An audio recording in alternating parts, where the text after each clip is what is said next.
Crusade ১ Gazi সালাউদ্দিনের দুঃসাহসিক অভিযান। জাদুল আসাদির তাঁবুতে বিশ্রাম নিচ্ছেন সুলতান সালাহউদ্দিন আইয়ুবী। শিরস্ত্রাণ খোলেননি। তাঁবুর বাইরে সশস্ত্র দেহরক্ষীরা পাহারা দিচ্ছে। কয়েক মুহূর্তের জন্য রক্ষীবাহিনীর কমান্ডার একটু অন্যদিকে গেলেন। একজন গার্ড পর্দা ঈষৎ ফাঁক করে উকি দিল তাঁবুর ভেতর। দুচোখ বন্ধ করে চিত হয়ে শুয়ে আছেন সুলতান। গার্ড বাইরে দাঁড়ানো চারজন সঙ্গীর দিকে তাকাল। চোখ বন্ধ করে খুলল একবার। সে চারজন দেহরক্ষী অন্যদের সাথে গল্প জুড়ে দিল। তাঁবুতে ঢোকল প্রথম রক্ষী। খঞ্জর হাতে নীল। বিড়ালের মতো নিঃশব্দে এগিয়ে গেল ঘুমন্ত সুলতানের দিকে।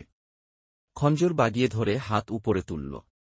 আইয়ুবীর বুক লক্ষ্য করে যখন নেমে আসছিল হাত, ঠিক সে মুহূর্তে পাশ ফিরলেন তিনি। রক্ষীর আঘাত গিয়ে পড়ল সালাউদ্দিন আইয়ুবীর শিরস্ত্রাণে। বিদ্যুৎ গতিতে দাঁড়িয়ে গেলেন সালাহউদ্দিন আইয়ুবী। নিমিষেই ঘটনাটা আঁচ করে নিলেন। নিজের বাছাই করা দেহরক্ষী আক্রমণ করছে দেখেও হতবাক হলেন না। রক্ষী শিরস্ত্রাণের পাশ কেটে মাটিতে গেঁথে যাওয়া খঞ্জর টেনে তুলছিল। পলকে পূর্ণ শক্তিতে রক্ষীর মুখে ঘুষি মারলেন সালাউদ্দিন। মট করে হাত ভাঙার শব্দ হল। বিকট শব্দ করে চিৎ হয়ে পড়ে গেল রক্ষী। সালাহউদ্দিন আইয়ুবী রক্ষীর হাত থেকে ছিটকে পড়া খঞ্জর নিজের হাতে তুলে নিলেন। চিৎকার শুনে বাইরে থেকে ছুটে এল দুজন রক্ষী। ওকে বেঁধে ফেলক নির্দেশ দিলেন সুলতান। কিন্তু ওরা সুলতানের আদেশ অমান্য করে উল্টো আইয়ুবীকেই আক্রমণ করে বসল। একা খঞ্জর দিয়ে দুই রক্ষীর তলোয়ারের মোকাবেলা করতে লাগলেন আইয়ুবী। তাঁবুর ভেতর শুরু হল আসম এক লোমহর্ষক লড়াই। ২-১ মিনিটের মধ্যেই অন্য গার্ডরাও ভেতরে প্রবেশ করল। অবাক বিস্ময়ে কয়েক মুহূর্ত তারা তাকিয়ে রইল আইয়ুবী ও রক্ষীদের অসম লড়াইয়ের দিকে। সম্বিত ফিরে এলে একজন এগিয়ে এসে আঘাত করল রক্ষীদের। দেখাদেখি অন্য রক্ষীরাও ঝাঁপিয়ে পড়ল। এবার রক্ষীরা দুই দল হয়ে নিজেদের মধ্যে মারামারি শুরু করল।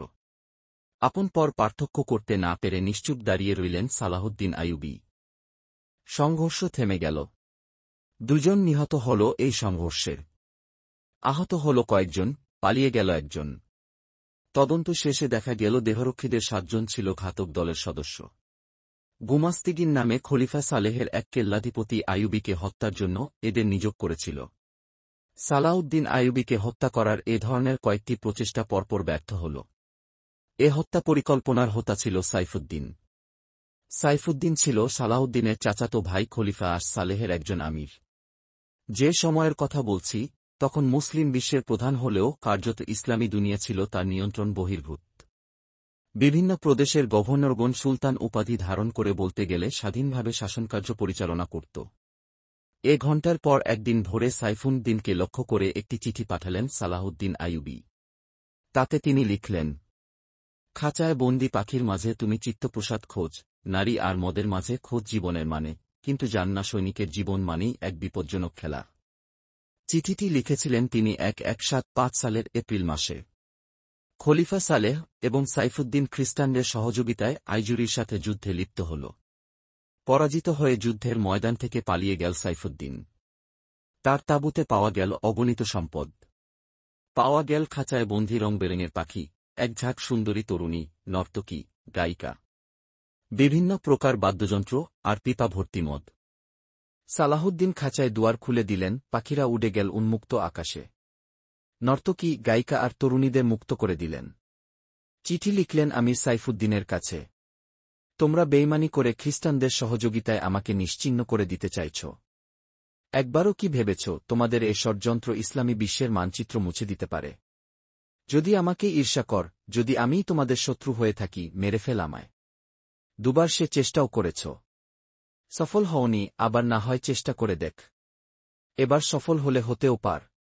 যদি নিশ্চয়তা দিতে পারো আমাকে হত্যা করলে ইসলাম আরও গৌরবোজ্জ্বল হবে, তবে আমার মাথা কেটে তোমাদের পায়ের কাছে রেখে দিতে বলব। মনে রেখো, অমুসলিম কখনো মুসলমানের বন্ধু হতে পারে না। ইতিহাসের সাক্ষী, ফ্রান্স সম্রাট এবং রিমান্ডের মতো খ্রিস্টানকে মুসলমানদের বিরুদ্ধে যুদ্ধ করতে সহযোগিতা করছ বলে তোমরা ওদের বন্ধু। ওরা সফল হলে ওদের প্রথম শিকার হবে তোমরাই। এরপর পৃথিবীর বুক থেকে ইসলামের নামও মুছে যাবে। তোমরা যোদ্ধা জাতির সন্তান। সৈন্য হওয়া তোমাদের জাতীয় পেশা। প্রতিটি মুসলমানই আল্লাহর সৈনিক। তার জন্য শর্ত কেবল ঈমান ও সৎ কাজ। খাঁচায় বন্দি পাখির মাঝে তুমি চিত্তপ্রসাদ খোঁজ, নারী আর মদের মাঝে খোঁজ জীবনের মানে, কিন্তু জান্না সৈনিকের জীবন মানেই এক বিপজ্জনক খেলা। অনুরোধ করি, আমার সাথে সহযোগিতা কর। জিহাদে শরিক হও, না হলে কমপক্ষে বিরোধিতা করো না। আমি তোমাদের কোনো শাস্তি দেব না। আল্লাহ তোমাদের ক্ষমা করুন। সালাহুদ্দিন আইয়ুবী।